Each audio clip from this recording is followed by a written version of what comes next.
America संघर्ष और आतंकवाद का मुद्दा छाया रहा। ब्रिक्स देशों के सुरक्षा सलाहकारों की बैठक में अमेरिका और ईरान के बीच हालिया संघर्ष का असर साफ देखने को मिला। राष्ट्रीय सुरक्षा सलाहकार अजीत डोभाल की अध्यक्षता में हुई इस 2 दिवसीय बैठक में आतंकवाद और साइबर सुरक्षा जैसे कई गंभीर मुद्दों पर बातचीत हुई। हालांकि चीन और ईरान के बयानों से ये साफ हो गया कि उनके लिए पश्चिम एशिया का हालिया विवाद सबसे अहम मुद्दा बना हुआ था। बैठक में चीन के विदेश मंत्री वांग यी ने कहा कि किसी भी संकट का हल अंतर्राष्ट्रीय नियमों के हिसाब से ही होना चाहिए। उन्होंने बिना किसी का नाम लिए ये भी चेतावनी दी कि दूसरों की सुरक्षा खतरे में डालकर अपनी सुरक्षा नहीं की जा सकती। वहीं दूसरी तरफ ईरान ने इस बैठक का इस्तेमाल अमेरिका और इजरायल के खिलाफ अपनी आवाज उठाने के लिए किया। ईरान के प्रतिनिधि ने कहा कि अब आतंकवाद सिर्फ छोटे समूहों तक सीमित नहीं रह गया। ईरान ने आरोप लगाया कि अमेरिका और इजरायल की सैन्य कार्रवाई राज्य प्रायोजित आतंकवाद का एक स्पष्ट उदाहरण है। उनका कहना है कि ब्रिक्स को आम आतंकवाद के साथ साथ ऐसे सरकारी आतंकवाद के खिलाफ भी कड़ा रुख अपनाना चाहिए। इतना ही नहीं, ईरान ने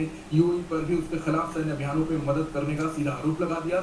इन तीखे बयानों के बावजूद भारत की तरफ से जारी आधिकारिक बयान में इन सभी विवादों का कोई जिक्र नहीं किया गया। अंत में सभी सुरक्षा सलाहकारों ने पीएम मोदी से मुलाकात की और आतंकवाद के खिलाफ मिलकर काम करने की अपनी प्रतिबद्धता दोहराई।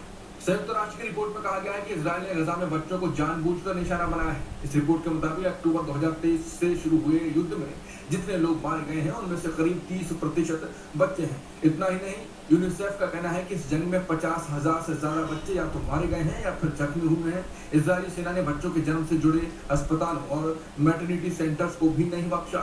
इन हमलों से बच्चों और माताओं की जिंदगी खतरे में पड़ गई और समय से पहले डिलीवरी या गर्भपात के मामले बढ़ गए हैं। पिछले साल इजरायल द्वारा लगाई गई मदद की नाकेबंदी के कारण बच्चों को भूखे मरने तक की नौबत आ गई। युद्ध विराम के बाद भी हालात नहीं सुधरे हैं और लगातार बच्चों की जान जा रही है।